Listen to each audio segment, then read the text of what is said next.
लगातार अपने भारतीय जनता पार्टी के नेता के साथ आपके बीच आ रहा हूं और उस कड़ी में आज आपके बीच हमारे भारतीय जनता पार्टी के वैसे कार्यकर्ता से नेता बने जिनका जीवन यात्रा भारतीय जनता युवा मोर्चा से लेकर के भारतीय जनता पार्टी में दो बार जिला अध्यक्ष के रूप में, जिन्होंने लगातार पहली बार जब उन्होंने जिला अध्यक्ष के रूप में जब बेगूसराय का पद ग्रहण करने के बाद बेगूसराय में ऐतिहासिक एक से एक निर्णय, परचम लहराने का काम तेघरा विधानसभा हो, बेगूसराय विधानसभा हो, बकरी विधानसभा हो के साथ साथ सर्विक विकास परिषद 2011 की बात करूं तो यूनियन में भी जिन्होंने अपने सूझबूझ से परचम लहराया वह आपके बीच आज उपस्थित है। मैं उनके लिए एक शब्द कहना चाहूंगा कि नीति का अवलंब ले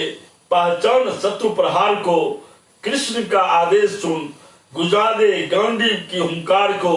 ए पार्थ चादर तान कर सोता रहेगा कब तक, तो उठ जा निज शौर्य का परिचय करा संसार को, जिन्होंने जिले बेगूसराय को बिहार के अंदर एक नई पहचान ऊर्जा के साथ उन्होंने परिचय कराया। मैं उनके बीच उपस्थित हूं और मैं आग्रह करूंगा कि वो अपने जीवन वृत्त के माध्यम से अपनी संघर्ष की गाथा आपके बीच रखेंगे कि आज भारतीय जनता पार्टी यदि विश्व के फलक पर विश्व में सबसे मजबूत पार्टी के रूप में आया है तो कहीं न कहीं एक एक ईंट के पत्थर के रूप में प्रत्येक दिन इन लोगों के मेहनत के कारण आज विश्व के फलक पर भारतीय जनता पार्टी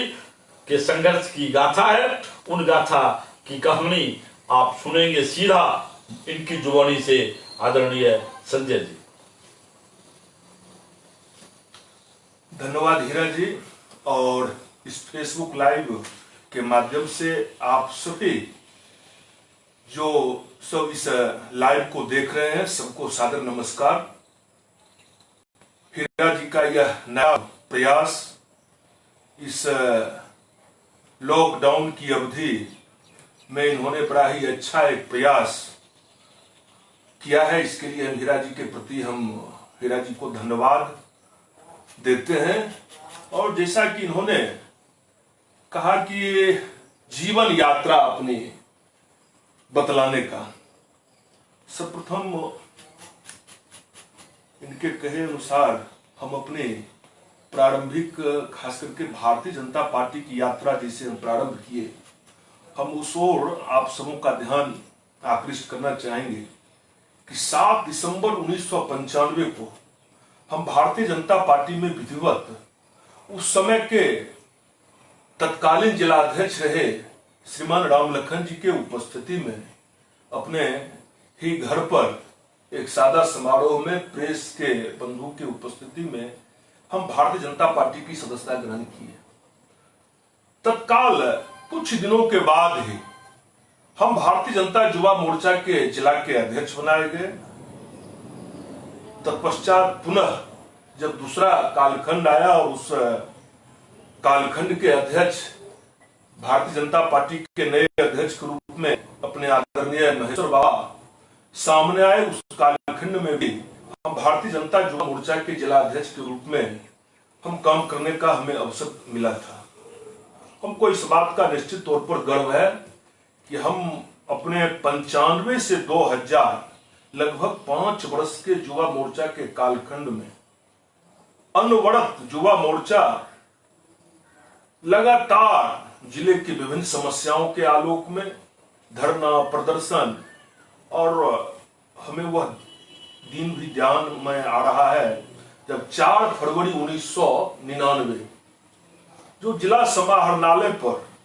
और हम आज भी बड़ा गर्व और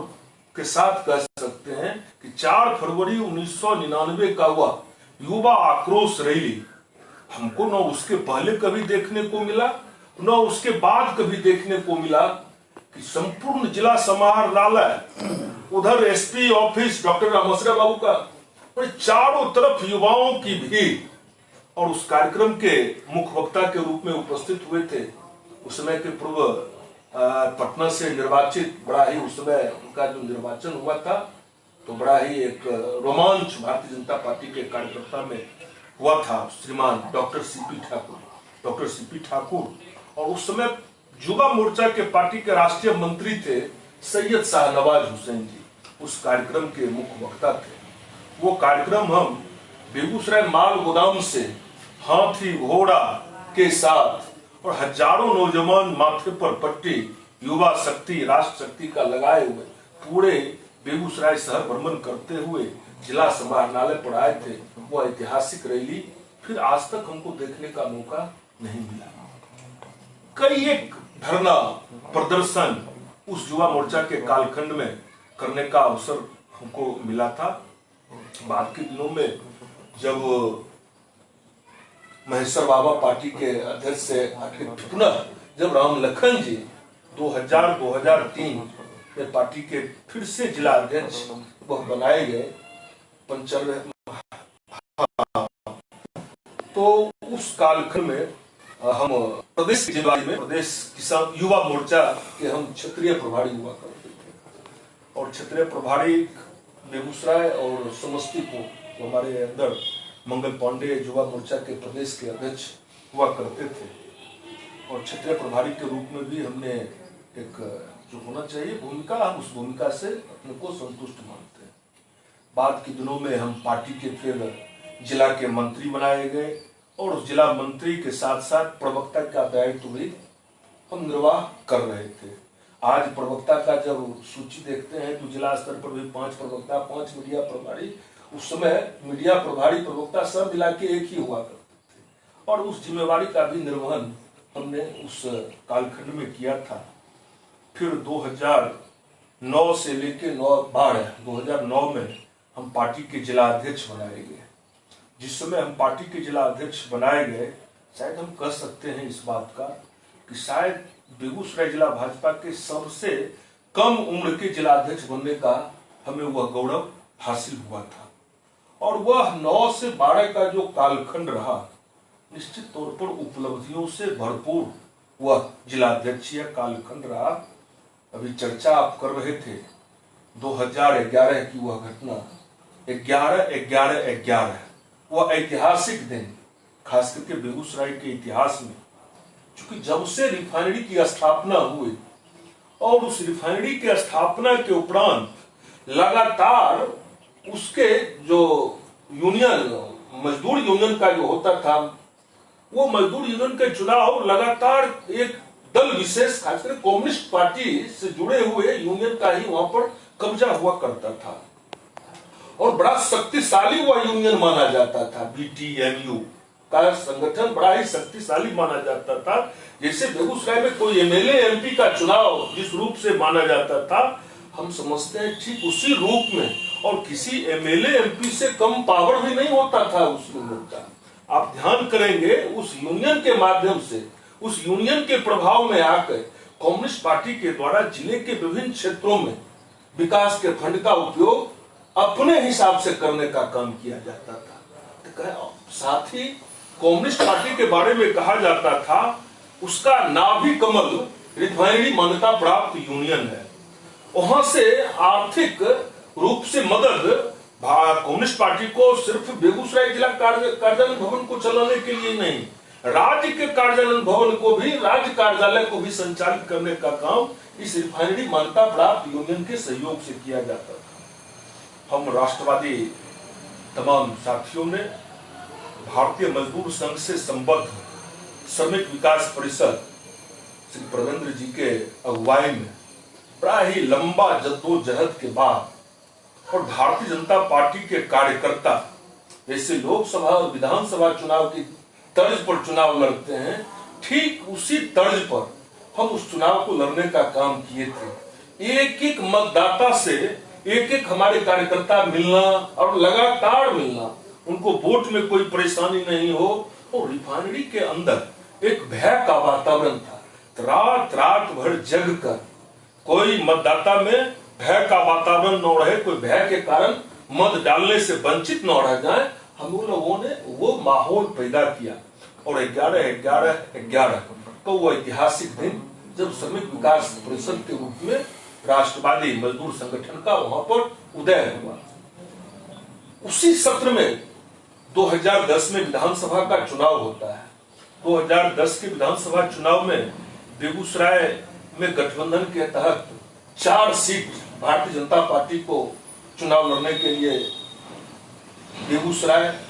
बखरी, बछवाड़ा और तेघड़ा, उन 4 क्षेत्र में हम 3 सीट पर जीतने में कामयाब रहे। एक अफसोस निश्चित तौर पर इस बात का कि हम बछवाड़ा सीट उस वक्त चुनाव हार गए।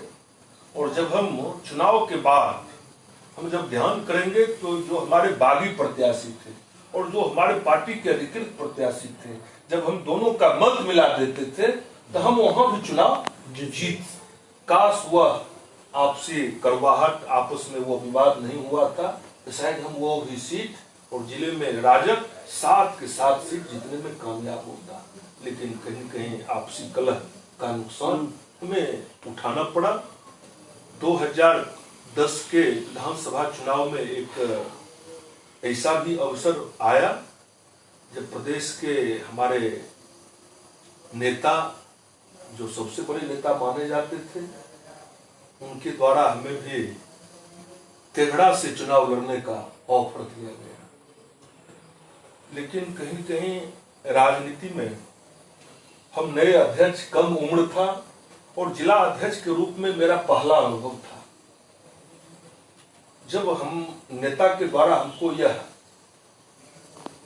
कहा गया, फोन पर बातचीत हो रही थी, उस वक्त हमारे सामने 2-3 जिले के प्रमुख नेता भी हमारे सामने थे। थोड़ा किंकर्तव्य मूड हो गए। पुनः हम उस बात को ध्यान किए जब हम जिला अध्यक्ष का चुनाव 2009 में संगठन के अंदर चुनाव होना था और कुल उस वक्त 48 मत हुआ करता था। 48 में 24 मत हमको प्राप्त हुआ था। 50% प्लस मत हमको आया था। एक उम्मीदवार को 14, एक उम्मीदवार को 3, मैंने ऐसे करके एक करके। और हम चुनाव जीतने के बाद जो कार्यकर्ता का भारी जनसमूह वो परिसदन सर्किट हाउस, वहां पर उसमें चुनाव पर्यवेक्षक के रूप में थे अभी के भारत सरकार के गृह राज्य मंत्री आदरणीय नित्यानंद राय जी। और अपने निर्वाचन के बाद जब हम निकल रहे थे, भारी भीड़ के बीच प्रेस के लोगों ने घेर लिया और प्रेस के लोगों ने उसमें एक सुमन जी नाम के पत्रकार, उस समय वो हिंदुस्तान में लिखा करते थे, उनके द्वारा एक प्रश्न, क्या आप भी अपने पूर्ववर्ती जिला अध्यक्ष के रूप में, जैसे श्री बाबू जिला अध्यक्ष थे और जिला अध्यक्ष के रूप में उन्हें 2009 में लोग विधानसभा चुनाव, उपचुनाव लड़ना पड़ा। उनके द्वारा प्रश्न किया गया, क्या आप भी अपने पूर्ववर्ती अध्यक्ष की तरह अध्यक्ष पद पर रह के चुनाव लड़ना पसंद करेंगे, विधानसभा के उम्मीदवार होंगे क्या? मैंने तत्क्षण कहा कि इन 3 वर्षों के लिए हम किसी भी ढंग का कोई चुनाव नहीं लड़ेंगे। हाँ, पार्टी जहां कमजोर है, जहां पार्टी अब भी नहीं पहुंच पाई है, हम वहां तक गांव घर तक पार्टी को जोड़ने का काम करेंगे। पंचायत का चुनाव सामने है, उसमें प्रयास करेंगे कि मेरे ज्यादा से ज्यादा भारतीय जनता पार्टी के लोग चुनाव जीते। जो सामने चुनाव है उसमें स्वयं का चुनाव नहीं होगा, आ गया चुनाव के लिए, तो उसमें एक बात दिमाग में आया कि हम थोड़ा कि हमको लगा कि कथनी और करनी में सामंजस्य दिखना चाहिए। एक तरफ हम कुछ दिन पूर्व ही हमने प्रेस को और आमजन को कहा कि हम 3 वर्ष के लिए कोई चुनाव नहीं लड़ेंगे और आज हम चुनाव लड़ जाए, तो कहीं कहीं उन बातों को ध्यान में रख के हमने उस अवसर को जाया किया। आज भी कभी कभार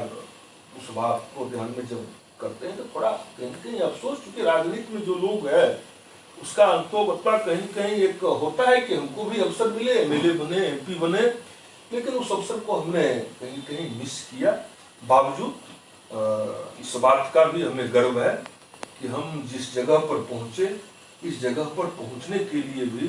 बहुत सारे कार्यकर्ता अपने जवानी को लगा दिए, बावजूद इस जगह पर नहीं पहुंचे। इस बात का निश्चित तौर पर तत्काल संतोष है, और इस बात का भी संतोष है कि जब जिस जिम्मेवारी पर रहे पूरे उत्साह के साथ पल पल का सदुपयोग उस जिम्मेवारी के निर्वहन में लगाया, इस बात का हमको गर्व है। उस सत्र का 9 से 12 जो हम पार्टी के जिला अध्यक्ष थे, एक और उपलब्धि पंचायत का चुनाव 2011 में रखा, और पहली बार लगभग 7-8 की संख्या में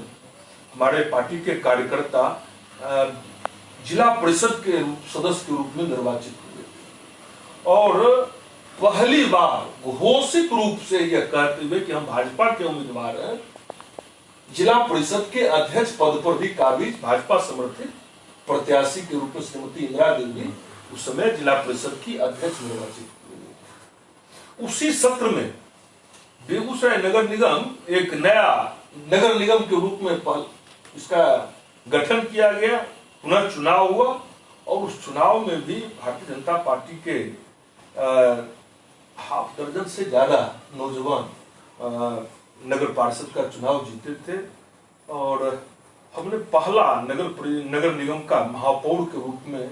काफी चिंतन विचार परिवार के लोगों से भी चिंतन मनन करके श्रीमान आलोक अग्रवाल को उम्मीदवार बनाया, और वह चुनाव भी हम एक मत से चुनाव जीतने में कामयाब हुए थे।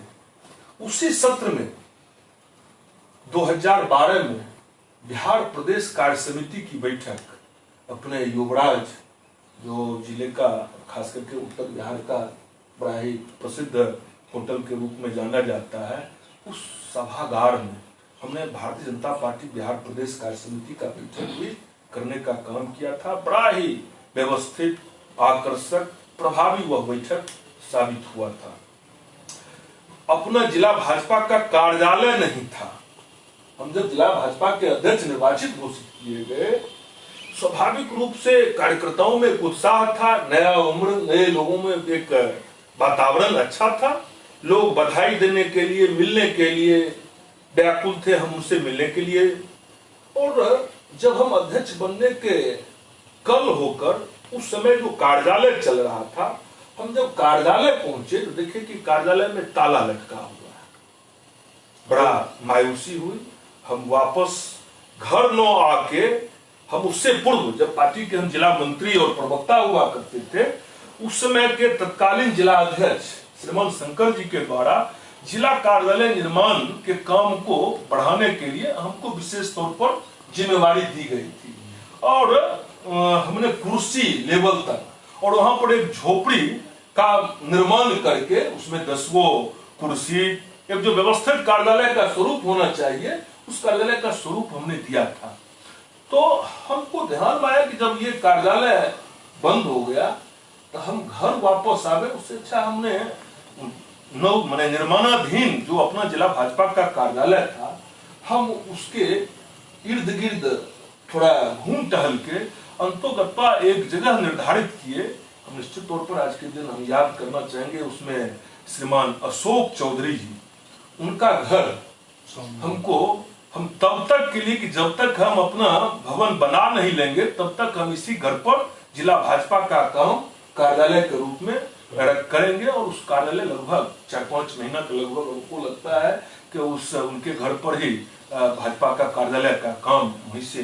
निर्धारित किया जाता था। बाद के दिनों में इस बीच में हम लोगों ने जोर शोर से लग के अपना एक 40 बाय 25 का हॉल, एक कार्यालय, बरामदा, एक रूम,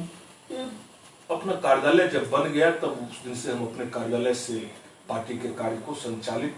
करने लगे। कुल मिला के हम कह सकते हैं कि वह कालखंड बड़ा उपलब्धियों से भरपूर रहा। बाद के दिनों में पार्टी ने क्षेत्रीय प्रभारी का जिम्मेवारी दिया, कोसी क्षेत्र के क्षेत्रीय प्रभारी के रूप में हम अपने जिम्मेवारी का निर्वाह कर रहे थे। वो सहरसा, सुपौल, बाद में जब 2014 का लोकसभा चुनाव हुआ, उस लोकसभा चुनाव के पूर्व हमें मधेपुरा लोकसभा का पार्टी के द्वारा प्रभारी बनाया गया। उस जिम्मेवारी का भी हमने निर्वहन किया। ठीक बात है, हम चुनाव जीतने में कामयाब भले न हुए, लेकिन बड़ा ही प्रतिष्ठाजनक ढंग से और अच्छा चुनाव इसको कहा जाए। और हमें इस बात का निश्चित तौर पर गर्व है कि हम उस जिम्मेवारी का भी निर्वहन बड़ा ही मुस्तैदी से कर्मठता के साथ किया। उस चुनाव वहां से आने के बाद हम बेगूसराय थे, पुनः प्रदेश अध्यक्ष जी का कॉल आया कि आप उस समय माननीय नित्यानंद राय जी उजियारपुर लोकसभा से चुनाव लड़ रहे थे, उन्होंने सरायरंजन विधानसभा क्षेत्र में विशेष तौर पर उनको लगाने का काम किया। और वहाँ भी लगभग उस चुनाव में लगभग उस विधानसभा क्षेत्र से 13,500 का उनका बढ़त रहा। कुल मिला के हम कह सकते हैं कि वह बड़ा ही अच्छा क्षेत्रीय प्रभारी के रूप में भी भूमिका।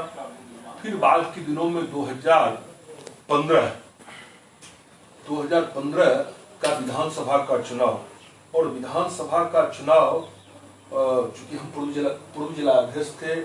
और जो यहाँ के जिलाध्यक्ष हुआ करते थे उनका इस्तीफा हो गया था, और उनके बाद एक कार्यवाहक अध्यक्ष के तौर पर श्रीमान जयराम दास जी उपस्थित थे। बाद उस चुनाव में पार्टी ने हमें एक 11 जिले का मिला के एक जोनल बनाया था, और उस जोनल में परिवर्तन रथ यात्रा निकाला गया था। उस परिवर्तन रथ यात्रा के भी हम सह प्रमुख, और खास करके बेगूसराय में बहुत ही अच्छा कार्यक्रम माननीय किशोर जी के अगुवाई में 2015 में किया। फिर 2016 मई का वह हम पार्टी के राष्ट्रीय मंत्री श्रीमान रजनीश जी के साथ बैठे हुए थे। उसी वक्त माननीय संगठन महामंत्री जी का कॉल आता है कि आप बेगूसराय जिला भाजपा के संयोजक बनाए गए। चूंकि उस समय के जो यहाँ के जिला अध्यक्ष कार्यवाहक थे श्रीमान जयराम दास जी, यहाँ संगठनात्मक चुनाव का दौर पूरे बिहार में चालू था, सदस्यता अभियान अपने चरमोत्कर्ष पर था। वहीं पर बेगूसराय जिला में कोई करने वाला था नहीं, कोई नेतृत्व ही नहीं, यहाँ वह काम कहीं कहीं यूं ही पड़ा हुआ था। तो प्रदेश नेतृत्व ने हमें विशेष तौर पर जिला का संयोजक का जिम्मेवारी दिया, और उस जिले संयोजक के दायित्व का निर्वहन करते हुए हमने जो पूर्व में सक्रिय सदस्यता हुआ करता था 1700 कुछ, उस सत्र में 2300 पार्टी के सक्रिय सदस्य कामयाब हुए थे। पूर्व में जहां सांगठनिक दृष्टिकोण से 24 मंडल हुआ करता था, उस सत्र में 34 मंडल, छोटा छोटा कुछ प्रखंड इकाई को छोटा करके 34 मंडल इकाई में, और पहली बार बड़ा चिंतन मनन के बाद प्रदेश नेतृत्व का भरपूर सहयोग, उस समय यहाँ के निर्वाचन पदाधिकारी थे श्रीमान प्रेम रंजन पटेल जी, और प्रदेश का भी इच्छा था, चूंकि 2015 का जो विधानसभा चुनाव परिणाम आया, प्रदेश के नेताओं के माथे पर कहीं कहीं परेशानी था, कहीं कहीं लग रहा था कि हम जो सामाजिक समीकरण का जो स्वरूप पूरा करना है। और चिंतन मनन के बाद स्वाभाविक रूप से, इससे पहले हम थोड़ा ध्यान दिलाएंगे, 24 सांगठनिक मंडल में मात्र 3 दूसरे जाति माने पिछड़े वर्ग के मंडल अध्यक्ष हुआ। एक जाति विशेष के लोग कहीं कहीं निश्चित तौर पर राजनीतिक सूझबूझ की निर्णय लेने में कहीं कहीं वो कमी, लेकिन उस चुनाव 34 सांगठनिक मंडल, और उस 34 सांगठनिक मंडल में मंडल अध्यक्ष के चयन में हमने 22 जाति के लोगों को प्रतिनिधित्व देने का काम उस मंडल अध्यक्ष के चुनाव में करने का काम किया। पुनः 21 अगस्त 2016 को हम फिर से पार्टी के जिला अध्यक्ष निर्वाचित घोषित किए गए, और उसने संयोग से जिस दिन मेरा जिला अध्यक्ष के रूप में दूसरे कालखंड का प्रारंभ हुआ, उसी समय बेगूसराय जिला खास करके गंगा प्रभावित जो इलाका, मतलब चमथा बछवाड़ा से लेके साहेबपुर कमाल तक गंगा के गोद में जो बसने वाला प्रखंड है, गांव है, वो भयानक गंगा के बाढ़ से त्राहिमाम कर रहा था। हम एक जिला अध्यक्ष बनने के बाद जो होता है कि थोड़ा कहीं सम्मान, कहीं कुछ, वो उसका बगैर कोई प्रवाह करते हुए हम बाढ़ राहत कार्यों में और बाढ़ पीड़ितों के सेवार्थ लगातार वो 15-20 दिन का लगातार सेवा का कार्य भारतीय जनता पार्टी के द्वारा किया गया। निश्चित तौर पर उसमें हमारे पार्टी के सभी नेताओं का भी भरपूर सहयोग रहा। कार्यकर्ता ने भी बढ़ चढ़ के भूमिका का निर्वाह किया। फिर तो यह सांगठनिक कार्यक्रम का दौर चलते रहा और आज इस बात का भी, चूंकि आज आप तो सामने हैं, लेकिन भारतीय जनता युवा मोर्चा के अध्यक्ष के रूप में पहला बार हमारे साथ ही आपको भी काम करने का अवसर मिला था। वो 2012 के कालखंड में बड़े जनता युवा मोर्चा के आप ही जिला अध्यक्ष थे और निश्चित तौर पर हम दोनों कालखंड से बड़ा संतुष्ट हैं। और सबसे बड़ा यादगार विषय यह कि हर एक सांगठनिक जो सत्र बीता था, इसे पहला बार कि 1700 से हमने 2300 सक्रिय सदस्य ले जाए। फिर जब हम इस बार हम उस चीज को ठीक उसका 2 गुना लगभग 4200 प्लस आज पार्टी के सक्रिय सदस्य बेगूसराय जिला में हैं। लगभग 3 लाख पार्टी के प्राथमिक सदस्य हैं। इस बात का निश्चित तौर पर, और बेगूसराय जैसे जिला जो कभी कम्युनिस्ट पार्टी का गढ़ माना जाता था, कभी कांग्रेसियों का गढ़ माना जाता था, लेकिन आज इस बात का गर्व है कि भारतीय जनता पार्टी आज पूरे जिला में 236 पंचायत और हमारा लगभग 269 शक्ति केंद्र है। 269 शक्ति केंद्र पर पार्टी का अपना मजबूत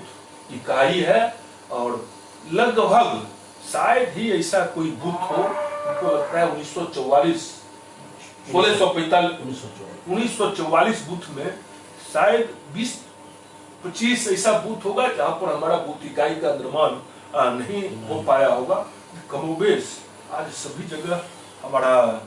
अच्छे नौजवानों का टीम, अच्छे कर्तव्यनिष्ठ कर्मठ कार्यकर्ताओं का टीम आज बूथ स्तर तक उपस्थित है और उसका परिणाम भी देखने को मिला कि 2019 का लोकसभा चुनाव, जो लोकसभा चुनाव पूरे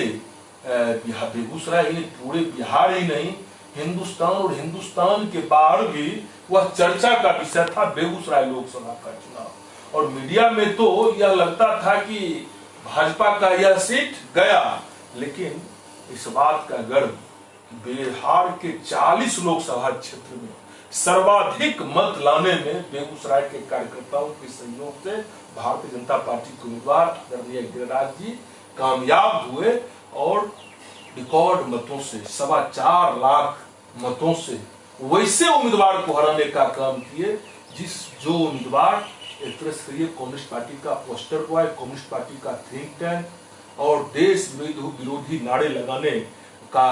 वह आरोपी निश्चित तौर पर पूरे देश की नजर थी। लेकिन बेगूसराय की महान जनता को निश्चित तौर पर आज के अवसर पर और हम अपने सभी कर्मठ साथियों के प्रति खास करके आभार और धन्यवाद प्रकट करना चाहेंगे कि आपने बेगूसराय का परिचय जो था कि बेगूसराय राष्ट्रवादियों की धरती है, बेगूसराय डॉक्टर श्री कृष्ण बाबू की कर्मभूमि है, बेगूसराय राष्ट्रकवि दिनकर की जन्मभूमि है। आपने उन बातों को ध्यान में रख के चुनाव परिणाम देने का काम किया और आज इस बात का गर्व, जिनको हमने यहाँ सांसद बनाया, जिनको रिकॉर्ड मतों से हमने जीत दिलाने का काम किया, आज इस बात का गर्व है कि वह जिले के इतिहास के अब तक के सर्वाधिक सक्रिय सांसद में से एक माने जाते हैं। यह ठीक है कि लॉकडाउन का अवसर, वैश्विक महामारी कोरोना, जिस कारण उनका आना नहीं हुआ, भारत सरकार के मंत्री होने के नाते और माननीय मोदी जी का भी कभी मंत्रिमंडल के सदस्य दिल्ली से बाहर नहीं जाएंगे, इस कारण से वो अभी इस लॉकडाउन की अवधि में भले बेगूसराय नहीं आना हुआ है, बावजूद रोज अपने कार्यकर्ता से और जरूरतमंद लोगों के बीच आज भी सेवार्थ, भले वो दिल्ली हैं लेकिन लगातार उनका एक जनप्रतिनिधि के नाते, एक सक्रिय जनप्रतिनिधि के नाते उनकी भूमिका आज भी बढ़ चढ़ के है। इस बात का भी हम भारतीय जनता पार्टी के कार्यकर्ता को गौरव है। अभी आपने इनका जीवन यात्रा कितने संघर्षों के बाद लगातार 2 बार जिला अध्यक्ष कालखंड में इन्होंने प्रत्येक दिन प्रत्येक क्षण पार्टी को दिए और इनके देने के कारण, इनके प्रेरणा के कारण बूथ स्तर पर, नीचे से नीचे स्तर पर कार्यकर्ताओं ने इनके संबल को प्राप्त करते हुए अपने आप को मजबूत माना और पार्टी की गति को उन्होंने तेज बनाया, जिसका परिणाम 2019 में देखने को मिला। अब हम आग्रह करेंगे आदरणीय अध्यक्ष जी से कि आत्मनिर्भर भारत हमारे भारतीय जनता पार्टी ही नहीं, यह देश चूंकि एक संदेश भी है, 21वीं सदी में विश्व गुरु बनने की राहों पर भारत चल चुका है। और जब विश्व गुरु भारत बनेगा तो उस समय आत्मनिर्भर भारत सबसे बड़े योगदान के रूप में जाना जाएगा। तो हम अध्यक्ष जी से आग्रह करेंगे कि हमारे जिले, प्रदेश बिहार से तमाम जो सुन रहे होंगे, जो युवा साथी सुन रहे होंगे, उनको मेरा देश आत्मनिर्भरता की ओर कैसे बढ़े, मेरा युवा आत्मनिर्भर कैसे बने, इनका मार्गदर्शन चाहेंगे प्राप्त करें आत्म भारत के रूप में, आत्मनिर्भर भारत के रूप में। देखिए, जहां तक आत्मनिर्भर भारत, यह वैश्विक महामारी कोरोना के बाद जो देश का परिस्थिति बना, कभी कल्पना भी नहीं किया जा सकता था कि रेल का परिचालन महीनों के महीनों ठप रहेगा, हवाई जहाज की यात्रा ठप रहेगा, रोड पर 4 चक्का ट्रक बस का आवागमन बंद हो जाएगा, मार्केट महीनों को महीनों बंद रहेगा। यह शायद कभी कल्पना भी नहीं किया गया था। आज वह दुरूह परिस्थिति निश्चित तौर पर उपस्थित हुआ है। निश्चित तौर पर हम भारतवासी के लिए यह गर्व का विषय कि इस महामारी, वैश्विक महामारी के वर्ष में हमें नरेंद्र मोदी जी जैसा प्रेरणादायी नेतृत्व मिला, जिस कारण, जिस हिसाब से इस कोरोना ने पूरे विश्व को तंगो तबाह करके रख दिया। काश नरेंद्र मोदी अगर नहीं होते प्रधानमंत्री तो कल्पना कर सकते हैं कि भारत की क्या अवस्था हो गई रहती। निश्चित तौर पर नरेंद्र भाई मोदी एक भरोसा का नाम, विश्वास का नाम, नरेंद्र मोदी नाम ही किसी को झंकृत करने के लिए, किसी को उत्साहित करने के लिए, किसी में उत्साह भरने के लिए यह पर्याप्त है और इसका लाभ भी देशवासी को मिला है। आप ध्यान करेंगे कि जब लॉकडाउन की आवश्यकता भारत सरकार ने महसूस की तो उसका पहले वातावरण बनाया गया। वह 22 मार्च का उनका संबोधन, राष्ट्र के नाम संबोधन को ध्यान करेंगे। 22 मार्च को जनता कर्फ्यू 21 या 20 मार्च किए थे और 22 मार्च को जनता कर्फ्यू। कल्पना कीजिए 22 मार्च का हुआ सीन, एक कहीं कुछ दिख रहा था स्वस्फूर्त, नो कहीं लाठी, नो किसी पुलिस का सहारा लिया गया, स्वस्फूर्त पूरा देश उस दिन ठप सा हो गया। प्रधानमंत्री जी के आह्वान पर लोगों ने थाली बनाने का काम किया, दीप जलाने का काम किया, शंख बजाने का काम किया और जब उनके द्वारा 25 तारीख के रात 25 तारीख से संपूर्ण हिंदुस्तान में लॉकडाउन की घोषणा किया गया तो भारतवासी निश्चित तौर पर उस लॉकडाउन के साथ रहे। तो स्वाभाविक रूप से जब एक तरह से ये सारा चीज ठप हो गया, जो रोज कमा के खाने वाले होते थे, जो रोज कमाते थे और उसी कमाई के हिस्से, कमाई के पैसे से अपने घर परिवार को चलाया करते थे, निश्चित तौर पर उनके सामने आर्थिक संकट के कारण खाने पीने पर भी कहीं कहीं आफत आया। जो जहां थे मजदूर, यदि बिहार के मजदूर कोई उड़ीसा में थे, कोई पंजाब में थे, कोई महाराष्ट्र में थे, कोई दिल्ली थे, जो जहां स्वाभाविक रूप से जब काम ठप है और वो बाहर रह रहे हैं तो स्वाभाविक रूप से उनके जीवन और इसका विपरीत असर। लेकिन आदरणीय प्रधानमंत्री जी ने बगैर कोई प्रवाह किए हुए उन्होंने 20 लाख करोड़ का पैकेज भारत के वासी के नाम देने का काम किया। उस आर्थिक पैकेज में समाज के हर वर्ग के लोगों को समाहित करने का काम किया गया, चाहे वो किसान हो, युवा हो अथवा जिस क्षेत्र से भी हम ले, हर दुकानदार, फुटपाथ दुकानदार, छोटे बड़े सभी स्तर के लोगों का ख्याल उस 20 लाख करोड़ जो आर्थिक पैकेज दिया गया उसमें किया गया। और प्रधानमंत्री जी ने आह्वान किया लोकल के लिए वोकल बने, हम आत्मनिर्भर कैसे बने, हम स्वावलंबी कैसे बने। हम ऐसे भी जिस पार्टी के कार्यकर्ता हैं और जिस विचारधारा को मानते आए हैं, स्वावलंबी भारत, हमारा भारत अपने पैरों पर कैसे खड़ा हो, ये सब लगातार स्वदेशी स्वावलंबन अनवरत रूप से हम लोग आंदोलन और विचार का प्रवाह हमारा चलता रहा है। और यह एक अवसर ऐसा आया जिसमें नरेंद्र मोदी जी के आह्वान पर आज आत्मनिर्भर भारत, हम आत्मनिर्भर भारत के माध्यम से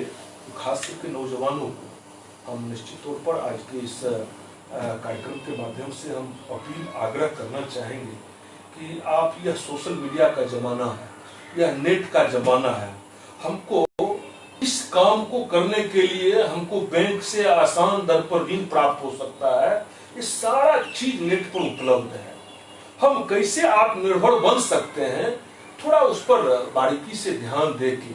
और हमको उस दिशा में बढ़ने की आवश्यकता है। बहुत सारे ऐसे भी लोग होंगे जो सुनने में तो मिलता है कि 20 लाख करोड़ दिया गया आत्मनिर्भर भारत के तहत, लेकिन इसका कैसे उपयोग करें, कैसे हम लाभ मिल सकता है, हमको लोगों को भी कैसे लाभ दिया जा सकता है। हम इसे नौजवानों से कहना चाहेंगे कि अपने नेट का उपयोग करें और नेट का उपयोग घर बैठे बैठे भी आज आवेदन के माध्यम से, नेट के माध्यम से हम आवेदन दे सकते हैं और बहुत सारा रोजगार, स्वरोजगार के दिशा में हम बढ़ चढ़ की भूमिका, जो लोग नहीं समझ पाते हैं, बहुत सारे लोग नेट हिंदी इंग्लिश कहीं कहीं उनको पढ़ने में कठिनाई है, समझने में कठिनाई है, तो हम वैसे जागरूक युवा से खास करके आह्वान करना चाहेंगे कि वैसे लोगों को भी अपने प्राप्त जानकारी के अनुसार, जानकारी जो प्राप्त आपने किया है उस जानकारी का लाभ वैसे लोगों को भी देने का काम करें और वो आत्मनिर्भर भारत जो 20 लाख करोड़ का जो आर्थिक पैकेज है उसका ज्यादा से ज्यादा लोगों को लाभ मिले, इस दिशा में सभी को करने की आवश्यकता है। और खास करके हम भारतीय जनता पार्टी के कार्यकर्ता, अपने युवा कार्यकर्ता से भी आग्रह कि आप सेवा भाव, आप भारतीय जनता पार्टी के कार्यकर्ता की जिन में समय रह गया, कहीं कोई आफत विपत आया, भारतीय जनता पार्टी के कार्यकर्ता स्वस्फूर्त उस दिशा में प्रेरित, अपने जो सिखाया गया है प्रेरित होकर उसके सेवार्थ लग जाते हैं। आज इसी लॉकडाउन के अवधि में भारतीय जनता पार्टी के कार्यकर्ता हर ढंग से जरूरतमंद इंसान तक, चाहे वो सूखा राहत सामग्री पहुंचाने की बात हो, मास्क बांटने की बात हो, सैनिटाइजर बांटने की बात हो, सब चीजों में बढ़ चढ़ के भूमिका भारतीय जनता पार्टी के कार्यकर्ता ने किया है। हाँ, ये 20 लाख हजार करोड़ जो आर्थिक पैकेज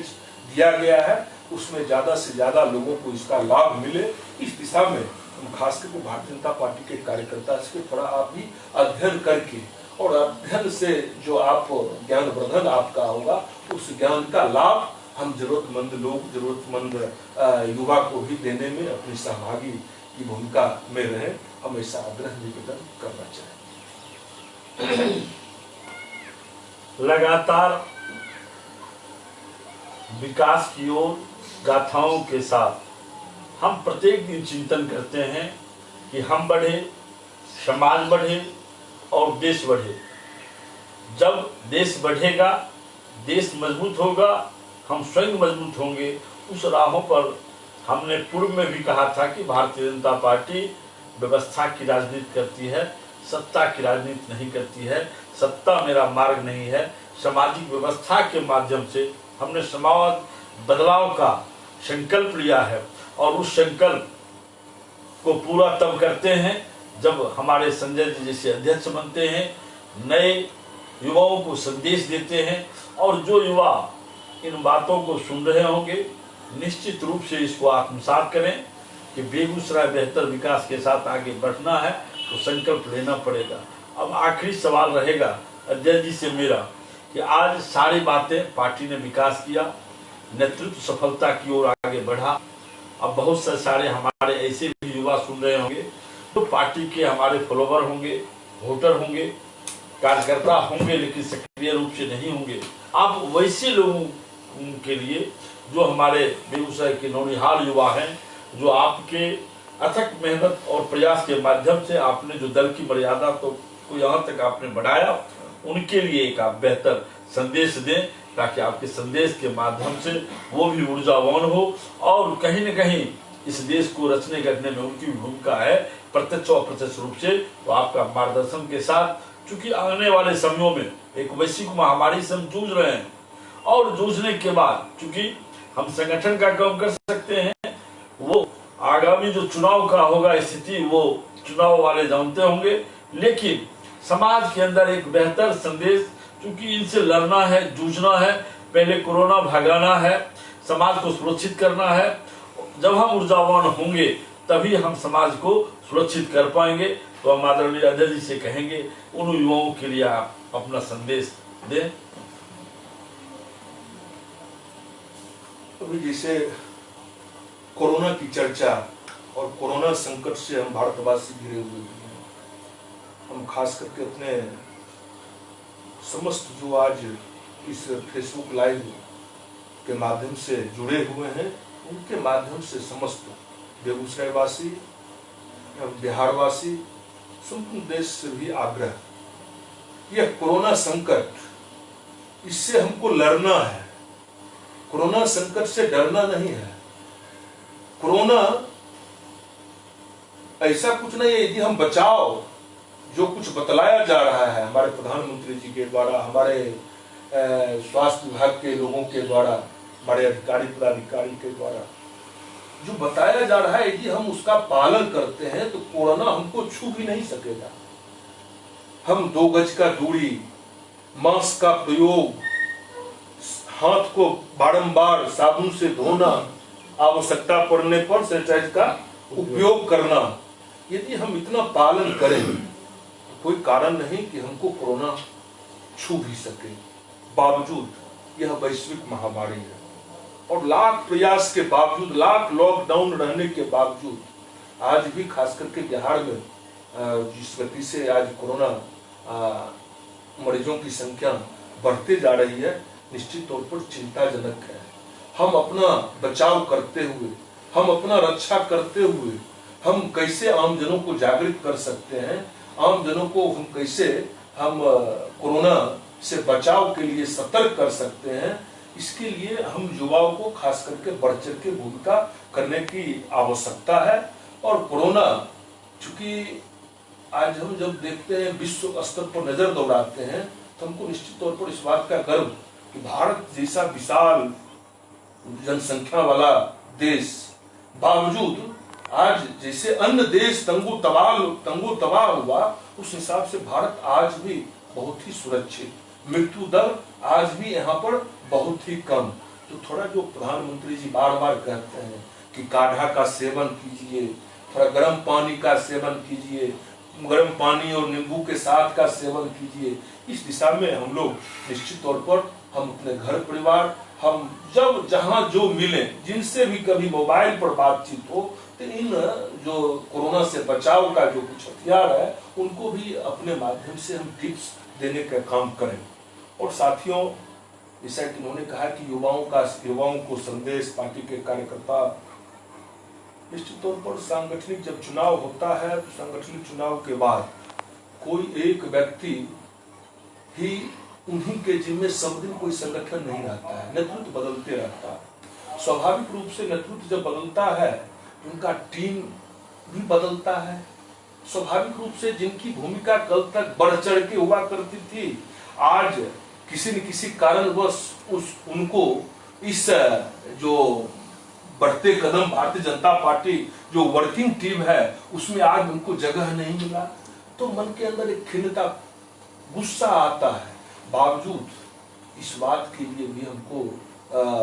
गौरव करना चाहिए कि भारतीय जनता पार्टी इसी प्रक्रिया के तत्पर रूप से चलने वाली पार्टी, और आज उसी प्रक्रिया का पालन करते हुए भारतीय जनता पार्टी विश्व की नंबर 1 पार्टी के रूप में स्थापित हुई। कल आपको अवसर मिला, आज की नहीं और को अवसर मिला। हम अपने मन के अंदर हम नकारात्मक भाव किसी कीमत पर न फटके, यदि दल के अंदर हो सकता है कि अगले के काम करने के तौर तरीके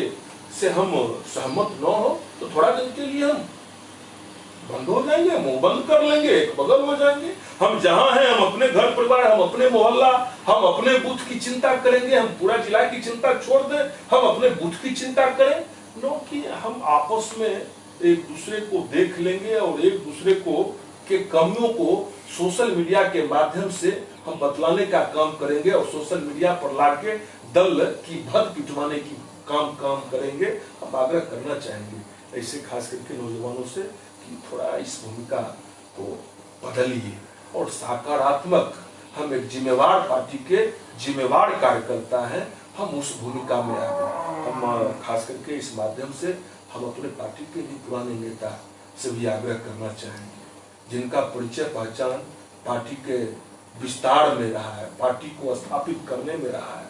और उनके मुंह से भी कुछ ऐसा न निकले कि किसी के भावना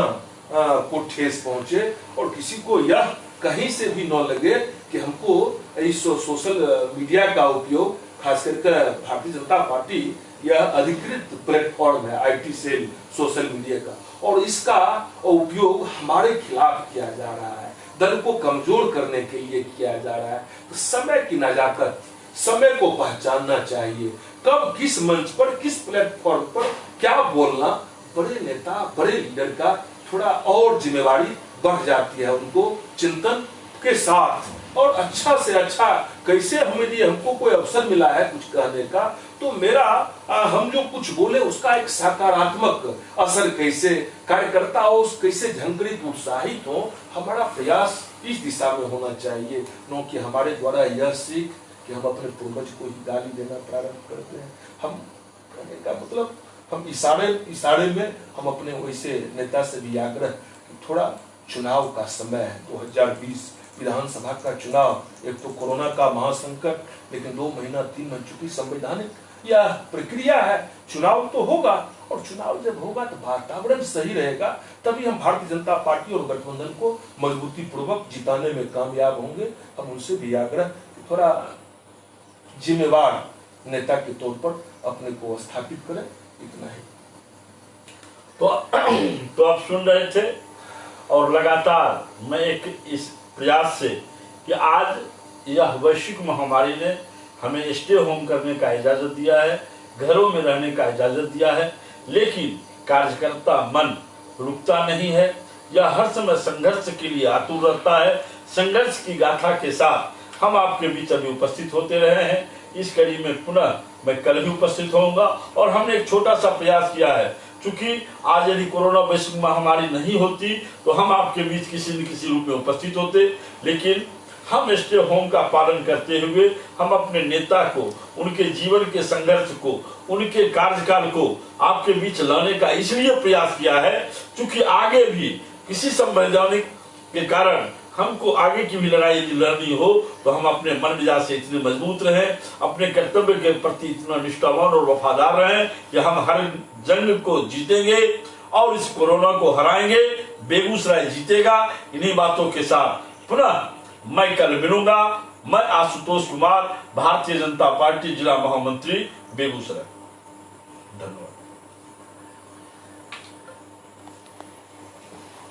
बहुत